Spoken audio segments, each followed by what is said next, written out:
नमस्कार दर्शकों, स्वागत है आपका टीवी 24 पर। आपके साथ मैं हूं समर्थ प्रेरणा और आप देख रहे हैं हरियाणा विधानसभा चुनाव पर हमारी खास पेशकश सियासी धाकड़ कौन। आधे घंटे की इस विशेष प्रस्तुति में हम हरियाणा चुनाव में बन रहे सभी राजनीतिक समीकरणों का बड़ी बारीकी से अध्ययन करते हैं। सियासी मुद्दे, वार पलटवार, नेताओं की बयानबाजी, वादे और छोटे बड़े सभी दावे पहले समझने की, फिर आपको समझाने की कोशिश करते हैं। हमारी नजर दिन भर की चुनावी उठापटक पर भी रहती है। तो आज के इस प्रसारण में क्या कुछ खास रहने वाला है, आइए जानते हैं। सियासी चौपाल में विधानसभा चुनाव पर सबसे पहले उकलाना की जनता का मन टटोलने की कोशिश करेंगे। विवेचना में सीएम पद को लेकर बीजेपी के वरिष्ठ नेता अनिल विज के बयान के मायने समझेंगे। विधायक जी कैसे रहे में बल्लभगढ़ के विधायक मूलचंद शर्मा का रिपोर्ट कार्ड देखेंगे और अंत में आपकी विधानसभा में बात कैथल की। तो चलिए बिना किसी देरी के शुरू करते हैं अपनी खास पेशकश। लेकिन सबसे पहले दिन भर के बड़े सियासी घटनाक्रम जान लेते हैं खटाखट अंदाज में। कांग्रेस अध्यक्ष मल्लिकार्जुन खड़गे ने हरियाणा विधानसभा चुनाव के लिए पार्टी की गारंटी का किया ऐलान। 7 वादे पक्के इरादे के तहत मैनिफेस्टो में दी हैं 7 बड़ी गारंटी। कांग्रेस का वादा, राज्य में भ्रष्टाचार मुक्त शासन सुनिश्चित करेगी पार्टी। किसानों, मजदूरों, युवाओं और महिलाओं के हित में लेंगे महत्वपूर्ण कदम। पंचकुला से बीजेपी प्रत्याशी ज्ञानचंद गुप्ता का दावा, बोले पिछले 10 सालों से क्षेत्र में 5000 करोड़ के हुए विकास कार्य। बोले जनता हमारे कामों की कर रही सराहना। रनिया से निर्दलीय प्रत्याशी रणजीत सिंह चौटाला का बड़ा बयान, बोले इस बार अन्य के खाते में आएंगी 20 से 25 सीटें। नतीजों के बाद तय करेंगे कि हम समर्थन देंगे या किसी से समर्थन देंगे। प्रचार अभियान में जोर शोर से जुटे कालका से कांग्रेस प्रत्याशी प्रदीप चौधरी, पिछली बार की तरह इस बार भी जनता के समर्थन की जताई उम्मीद। बोले बाहरी उम्मीदवारों को जनता नहीं करेगी वोट।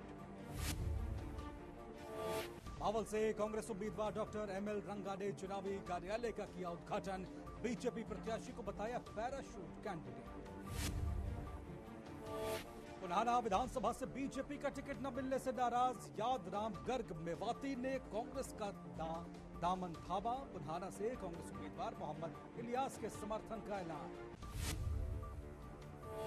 करनाल की असंध सीट से बीजेपी नेता बख्शीश सिंह ने पार्टी को दिया झटका। पार्टी में सिख समाज को सम्मान नहीं मिलने का आरोप लगाकर कांग्रेस में हुए शामिल।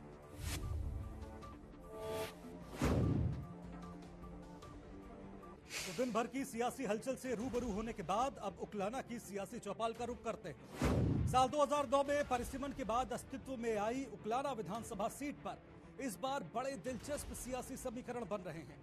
बीजेपी इस सीट पर कमल खिलाने की जुगत में है, तो दूसरी तरफ जेजेपी लगातार दूसरी जीत हासिल कर इस सीट पर कब्जा बनाए रखना चाहती है। चुनाव की घोषणा से ठीक पहले यहां से सिटिंग विधायक अनूप धानक जेजेपी छोड़ बीजेपी में शामिल हो गए। पार्टी में विरोध के बावजूद बीजेपी ने उन्हें टिकट दे दिया है। 2014 में अनूप धानक इनेलो से चुनाव लड़े, 2019 में जेजेपी से और अब 2024 में बीजेपी के टिकट पर मैदान में है। यही वजह है कि उनके ऊपर दल बदलू होने का ठप्पा लगा हुआ है। इतने रोचक मुकाबले में क्या है उकलाना का सियासी मूड, आइए जानते हैं। मैं मौजूद है उकलाना विधानसभा के गांव सूरेवाड़े में, जहां पर आज टीवी 24 की टीम पहुंची है चुनावी चौपाल के कार्यक्रम को लेकर। लोगों से जानेंगे इस हल्के के अंदर कितना विकास हुआ है और जो पूर्व विधायक रह चुके हैं अनूप धानक इस एरिया के अंदर, उन्होंने कितना विकास करवाया है और जो मौजूदा बीजेपी की तरफ से अब प्रत्याशी भी घोषित किए गए हैं, उनसे जाने किस प्रकार का माहौल है। नमस्कार अंकल जी। नमस्कार। कहाँ से अंकल जी? इसी गांव से। अंकल, जो पिछले 5 साल की बात करो, गाँव के अंदर सरकार ने कितना विकास कार्य करवाया और अब किस मुद्दे को लेकर वोट करेंगे? विकास करने में तो घाटे निकाले को खाना ही छोड़ दिया और वोट भी जान के मिलेगी उसी। तो क्या गांव के अंदर क्या विकास कार्य हुए हैं और क्या मांगती गांव के हिसाब से क्या होना चाहिए था? गांव के अंदर क्या मांगती? नहर का पानी मांग गया था, वही को नहीं मिले लगे। और इसके अलावा गलियां वगैरह जो कैसे? कोई गली गुली कुछ नहीं बनया। बीजेपी ने काम करने में तो कमी को नहीं छोड़ रखी। और जे गांव का हिसाब से देखा नरेश शेलवाल है इस गांव का, तो उस हिसाब से उसका गला लगना। तो अजीत विधायक की बात की तो विधायक की बात की अपने 2 मौजूदा विधायक थे पूर्व पहले की सरकार में, उसने गांव के अंदर कितना विकास कार्य किया है, क्या उन कार्यों से संतुष्ट है जो आप लोगों ने मांग की थी? कितने सार्वजनिक जो काम होने चाहिए थे वो तो लगभग हो ही रहे हैं, ठीक है, उनमें तो कोई कमी है को नहीं। ये पर्सनल किसी का भाई न्यूज आएगा मेरा छोरा न लुआ दो तो कोई को लुआ हुआ, बाकी काम बतेरे हो रहे कमी को नहीं। हाँ इस गांव का माहौल कैसे आप नरेश सेल वाली से लक्का का है, इस गांव का है, उसका गला लगाना पड़ेगा, एक मजबूरी लगा लो या कुछ नहीं। हाँ तो बात यह है नरेश की जीत मानना बढ़िया विकास कितना हुआ सर आपके गांव के हल्के की बात की? कुछ खास कोई कौन करता विकास, तो राजनीति इसी चीज जैसी। आप पिछले 5 साल की बात है, कितना विकास हुआ? वहाँ तो कुछ नहीं आया विकास, विधायक आया कौन विकास कौन करा होगा? मंत्री थे यहाँ पर, मंत्री भी कौन आया? राज्य मंत्री थे नूप दानक जी, जो गांव ने मांग करी वो गांव काम बने बते रहे। तो गांव के अंदर क्या जो विकास, जो पानी मांग गया पानी आ गया गांव के अंदर। जो अपना कॉम्युनिटी सेंटर था कॉम्युनिटी सेंटर मंजूर करवा दिया, 2 अस्पताल मंजूर करवा दिए, सूरावाड़ा में बिठमड़ा वाला में है। जो काम बने वो मंत्री जी ने काम की कोई कमी नहीं छोड़ी, इंसान का था बिल्कुल वो ना भरो। यदि बात की जाए तो अभी भी मौजूदा जो बीजेपी के प्रत्याशी घोषित किए गए अनूप राणा, अब की बार भी विरोध हो रहा है लगातार, क्यों हो रहा है, क्या कारण मानते हो सर? विरोध तो ये अपने कोई किसी तरह कर रहा है, कोई किसी तरह कर रहा है, इस चीज का कोई पता नहीं। क्या सुराले के अंदर कोई विरोध भी नहीं, सुराले के अंदर उसकी भी बहुत है, वो किया तो यदि जो सरकार ने विकास कार्य करवाए गाँव के अंदर पिछले 5 साल के अंदर, क्या उन कार्यों से आप कितने संतुष्ट हो? हम सारे संतुष्ट है। जो काम बन गए हमारे पंचायत के, अभी भी रह क्या कोई पूरी पंचायत है, काम तो रह ही जाता है सरकार के अंदर, गांव के काम तो पूरे होते ही नहीं जी, पूरे नहीं होते। बिल्कुल ये थे पुराना विधानसभा के गांव सूर्यवाड़ा के ग्रामीण, जिनका साफ तौर पर कहना है कि कुछ ग्रामीणों का कहना है कि गांव के अंदर अच्छे विकास कार्य हुए हैं और कुछ ग्रामीणों का साफ तौर पर कहना है कि गांव के अंदर कोई कार्य नहीं हुए हैं। वही युवाओं का साफ तौर पर कहना है कि जिस प्रकार सरकार कह रही है कि हमने बिना कच्ची पट्टी की नौकरी दी है, वो नौकरी अभी तक गांव के अंदर नहीं मिल पाई है, कुछ युवाओं का कहना है। और जिस प्रकार से यहाँ पर गांव की बात करें तो मिला जुला दोनों की तरफों का माहौल, कांग्रेस की बात क्या है, बीजेपी की तरफ बात की जाए तो दोनों का मिला जुला हुआ माहौल है।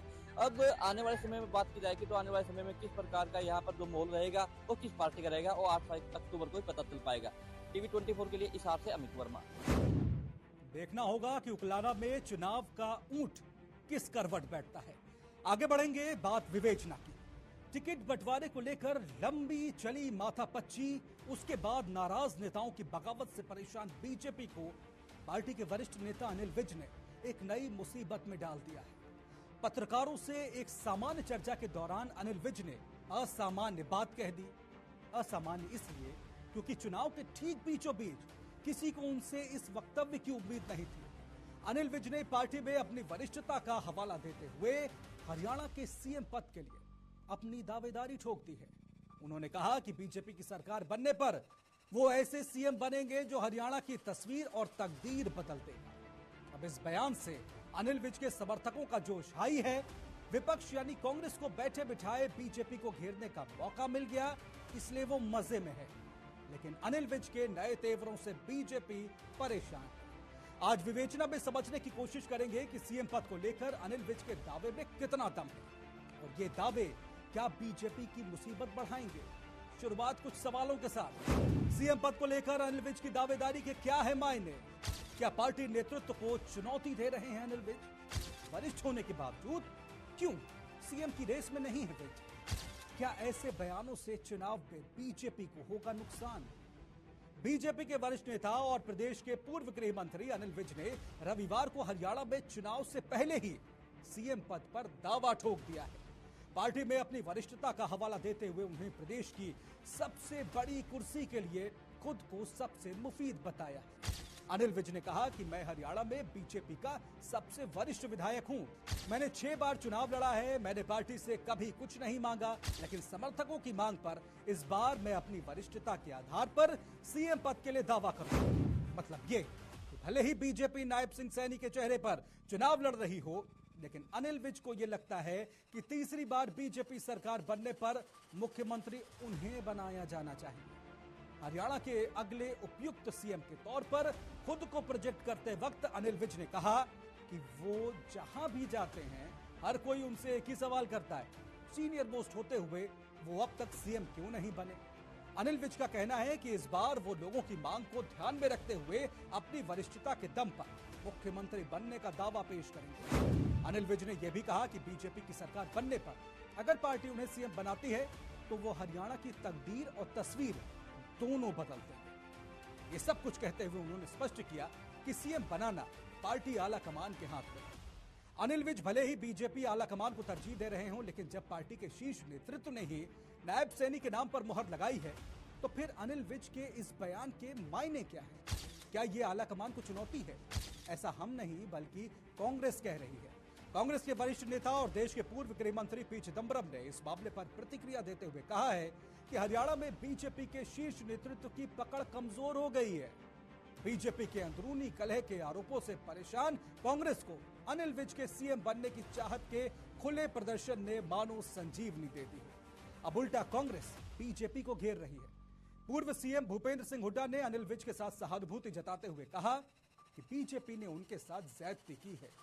हरियाणा में जब विधानसभा चुनाव पूरे उरूस पर है तब वोटिंग से चंद हफ्तों पहले अनिल विज के इस बयान ने बीजेपी की टेंशन बढ़ा दी है। उनके बयान ने जैसे ही सुर्खियां बटोरनी शुरू की, डैमेज कंट्रोल के लिए तुरंत बीजेपी सामने आई। हरियाणा प्रभारी और केंद्रीय मंत्री धर्मेंद्र प्रधान ने यह साफ किया कि पार्टी कार्यकर्ता होने के नाते अनिल विज ने ऐसी बात कही होगी, लेकिन प्रदेश में बीजेपी अपने लोकप्रिय मुख्यमंत्री नायब सैनी के नेतृत्व में चुनाव लड़ रही है और वही पार्टी के सीएम फेस है। उधर हरियाणा के पूर्व सीएम मनोहर लाल ने कहा कि सीएम पद की दावेदारी पेश करने की चाहत कोई भी रख सकता है, इसमें आपत्ति नहीं है, लेकिन बीजेपी ने फैसला कर लिया है कि अगले मुख्यमंत्री नायब सिंह सैनी ही होंगे। अनिल विज के बयान ने बीजेपी की टेंशन बढ़ा दी थी।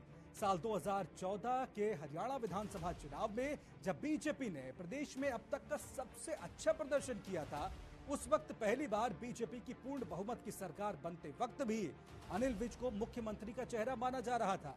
हालांकि सीएम की कुर्सी मनोहर लाल खट्टर को दे दी गई। इस साल की शुरुआत में जब मनोहर लाल ने सीएम पद से इस्तीफा दिया, तब भी अनिल विज को उम्मीद थी कि उन्हें ही राज्य का अगला सीएम बनाया जाएगा, मगर जब ऐसा नहीं हुआ, वो अनिल विज नाराज हो गए। उस वक्त भी उनके तल्ख तेवर चर्चा का विषय बने थे। सीएम बनने के बाद नायब सिंह सैनी अनिल विज को मनाने उनके घर गए, जहां दोनों के बीच करीब आधे घंटे तक चर्चा चली। सैनी ने अनिल विज के पांव छूकर आशीर्वाद लिया, कहा कि अनिल विज हमारे वरिष्ठ नेता हैं, इनके मार्गदर्शन में ही हमें लोकसभा की सभी 10 सीटें जीतनी हैं। वो बात अलग है कि लोकसभा चुनाव में बीजेपी सिर्फ 5 सीटें ही जीत पाई। 71 वर्षीय अनिल विज गर्म मिजाज के माने जाते हैं। इससे पहले भी वो कई बार अपने बयानों से पार्टी को असहज कर चुके हैं। मनोहर लाल सरकार में उन्हें गृह मंत्री जैसा महत्वपूर्ण मंत्रालय सौंपा गया, लेकिन अक्सर मनोहर लाल से ही उनका टकराव हो जाता था। उनका कहना है कि वो बीजेपी के समर्पित कार्यकर्ता हैं, लेकिन उन्हें जो भी कहना होता है वो साफ साफ कहते हैं। अनिल विज अपने कॉलेज के शुरुआती दिनों से ही राजनीति में सक्रिय हैं। छात्र जीवन में वो एबीवीपी से जुड़े। 1970 में वो एबीवीपी के महासचिव बने। बाद में विश्व हिंदू परिषद, भारत विकास परिषद और ऐसे अन्य संगठनों के साथ सक्रिय रूप से काम किया। साल 1974 में अनिल विज की भारतीय स्टेट बैंक में नौकरी लग गई। तभी जब साल 1990 में सुषमा स्वराज राज्यसभा के लिए चुनी गई तो अंबाला कैंट की सीट खाली हो गई। बीजेपी की तरफ से अनिल विज को अंबाला कैंट से चुनाव लड़ने का ऑफर मिला और वो नौकरी छोड़ चुनावी मैदान में उतर गए। अनिल विज ने पूरे दमखम के साथ उपचुनाव लड़ा और जीतकर विधानसभा पहुंचे। 1991 में बीजेपी ने उन्हें पार्टी के युवा मोर्चे का प्रदेश अध्यक्ष बना दिया। 1991 के विधानसभा चुनाव में बीजेपी ने अनिल विज की जगह अनिक कुमार को टिकट दिया, लेकिन पार्टी को हार का सामना करना पड़ा। 1996 के चुनाव में अनिल विज ने अंबाला कैंट से निर्दलीय चुनाव लड़ा और जीत गए। साल 2000 के विधानसभा चुनाव में भी उन्होंने निर्दलीय उम्मीदवार के तौर पर ही बाजी मारी। हालांकि 2005 के चुनाव में वो फिर हार गए। 2002 में बीजेपी ने उन्हें अंबाला कैंट से टिकट दिया। अनिल विज जीतकर विधानसभा पहुंचे। इसी तरह 2014 और 2019 के चुनाव में भी अनिल विज को जनता का पूरा आशीर्वाद मिला। इस बार भी पार्टी ने उन्हें अंबाला कैंट से अपना प्रत्याशी बनाया है और उनकी जीत में किसी प्रकार की कोई बाधा भी नजर नहीं आ रही। अपने इतने लंबे राजनीतिक जीवन और अनुभव के चलते ही अनिल विज को लगता है कि पार्टी को उन्हें सीएम पद के लिए आगे करना चाहिए। अनिल विज सीएम पद की दावेदारी कर रहे हैं, कैसे देखते हैं इसको? हम तो अच्छे तरीके से देख रहे हैं, क्योंकि हर किसी का अपना अधिकार है भी अपने लिए वो अच्छा काम करे। जनता के लिए अपना हक सब कोई चाहता है, उन्हें अपना हक जनता के बीच में आना, अपना हक मांगना। अच्छा, जिस तरह से वो कह रहे हैं, कहीं ना कहीं पार्टी हाईकमान को तो नहीं चुनौती दे रहे? नहीं, कोई चुनौती नहीं दे रहे, अपना हक मांग रहे, अपना हक मांगने का सबको अधिकार है। आकड़ आदमी आकड़ होने के कारण तो शमशेर सिंह टिकट काट दी गई। इतने दबंग नेता थे, जिसकी टिकट काटी यहाँ से उसका मुकाबला नहीं था किसी के साथ है। इसी वजह से उसकी टिकट काटी गई है। उनको बीजेपी ने देखा कि ये नहीं तो सीएम की रेस में आएगा, ये बनते ही ये भी सीएम की रेस में आना था। इतने दबंग नेता का होते हुए मतलब उसकी टिकट काटना एक मेन कारण यही है।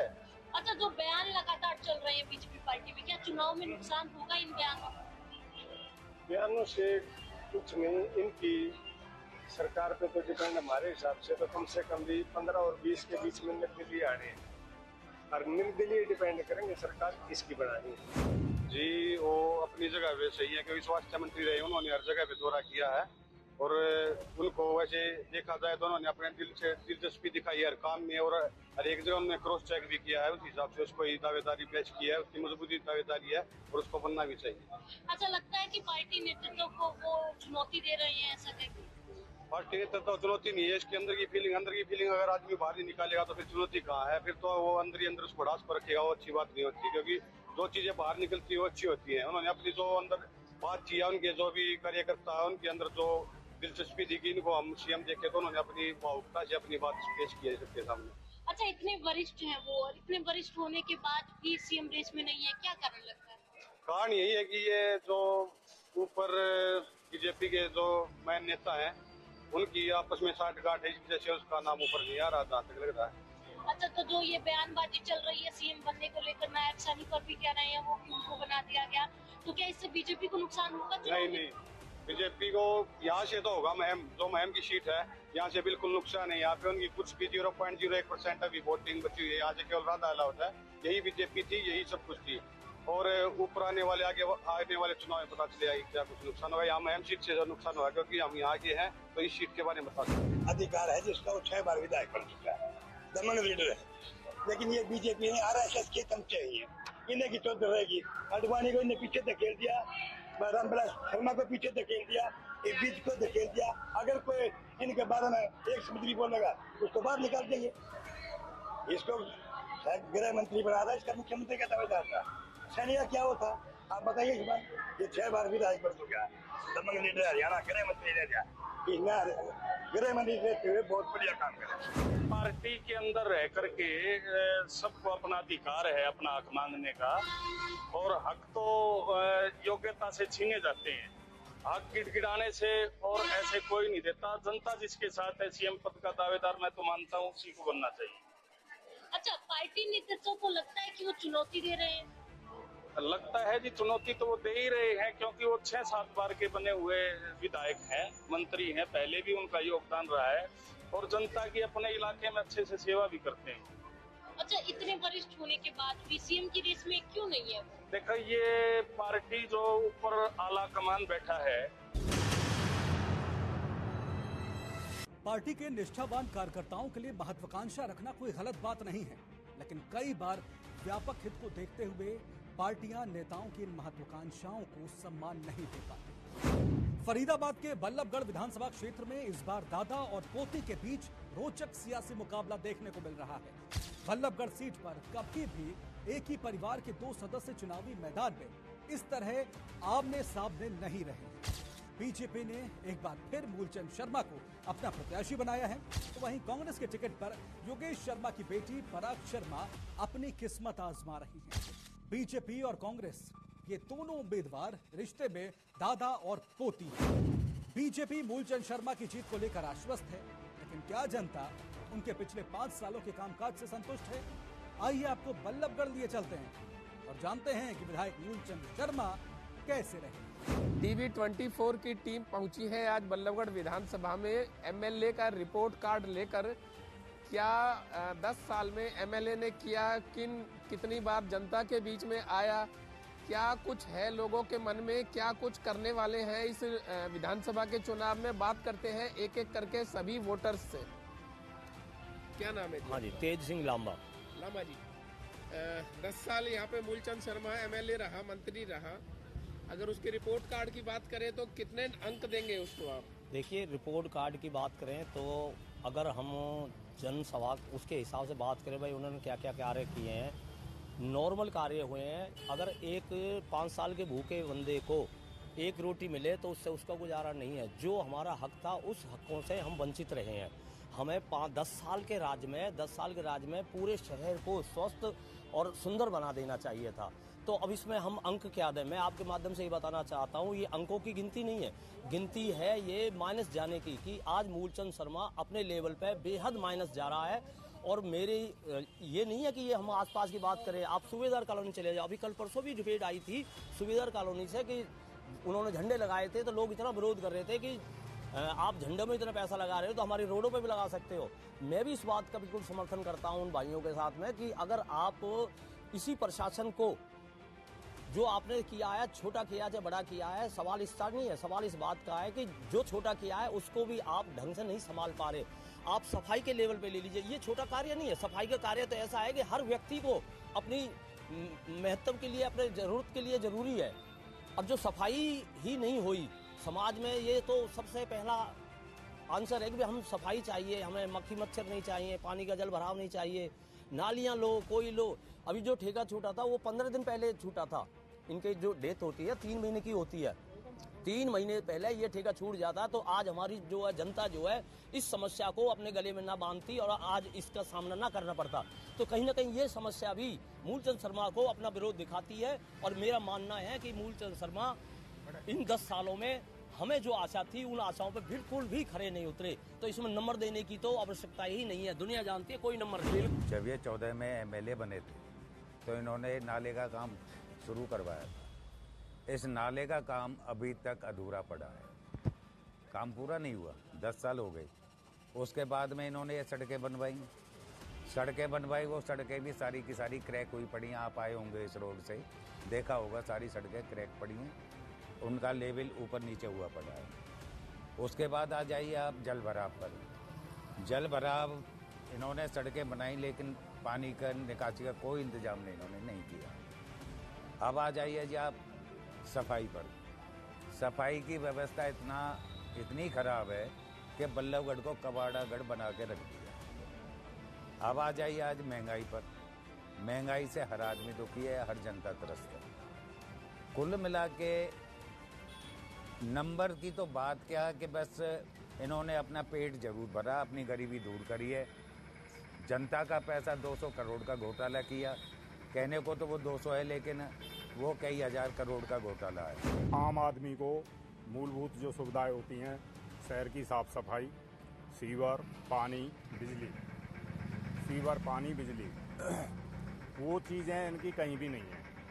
कहीं भी गली में चले जाओ, हर गली में आपको 2-4 मैनहोल खुले मिलेंगे सीवरों के। एक्सीडेंट होते रहते हैं, थोड़ी सी बारिश होते ही घुटने पानी भर जाता है, निकलने की जगह नहीं होती। 10 साल MLA रहा मूलचंद शर्मा, कितनी बार आप लोगों के बीच में आया? देखो हमारी कॉलोनी में तो नहीं आएगी, एक दिन भी नहीं, कहीं भी नहीं, एक बार भी नहीं आया इधर आया। हमारी कॉलोनी में तो नहीं आएगी। तो बात ठीक है कि काम होने चाहिए और सबके होने चाहिए। जो उनका जो मतलब कार्यकर्ता है उनका भी जो बर्ताव है ना वो कुछ ठीक नहीं है। ऐसा कार्यकर्ता को नहीं बोलना चाहिए। चुनाव जीतने के बाद जीतने वाले कैंडिडेट की हर एक कोई वोट देता है, हारने वाले कोई नहीं देता। तो उसके जो कार्यकर्ता है ना चुनाव जीतने के बाद तूने नहीं दी, ये ज़्यादा प्रचार होता है, ये बहुत गलत बात है। कि बीजेपी ने जो वादे किए थे कि भाई हम शहर को चमकाएंगे, इसको स्मार्ट सिटी बनाएंगे, स्मार्ट सिटी भी नहीं बना। शहर चमकने की जहाँ तक बात है तो आप सब लोग देख ही रहे हैं कैसा चमक रहा है। गायों का पशुधन का बुरा हाल है। गायें बेचारी आवारा फिर रही हैं, पॉलीथीन खा रही हैं, गायें मर रही हैं हर रोज, लेकिन इनका ध्यान कुछ नहीं है। हाँ, इन्होंने तरक्की की है, अपनी तरक्की की है, होटल बनाए अच्छी तरह से और ये तरक्की करते रहेंगे। ज़मीनें ली हैं, इस बारे में तो मैं जानना नहीं चाहूँगा ज़्यादा। नंबर की बात करें तो नंबर नहीं दे रही है जनता मूलचंद शर्मा को। अपना यही कारण है कि अब अगला चुनाव किसका होगा, कौन जीतेगा। और चलते चलते अब बारी आपकी विधानसभा की, जिसमें आज चर्चा कैथल। नमस्कार, मैं शिखा श्रीवास्तव, स्वागत है आपका आपकी विधानसभा में। सबसे पहले बात कैथल विधानसभा क्षेत्र की करेंगे। साल 2019 में कैथल में कुल 45.79% वोट पड़े थे। 2019 में बीजेपी के लीलाराम गुर्जर ने कांग्रेस उम्मीदवार रणदीप सुरजेवाला को 1246 वोटों के मार्जिन से हराया था। इस बार कैथल से रणदीप सुरजेवाला के बेटे आदित्य सुरजेवाला को कांग्रेस ने अपना प्रत्याशी बनाया है। गुहला विधानसभा क्षेत्र की जनसंख्या ज्यादातर ग्रामीण है और कृषि उनका मुख्य पेशा है। गुहला क्षेत्र में छोटे छोटे गांव और कस्बे हैं।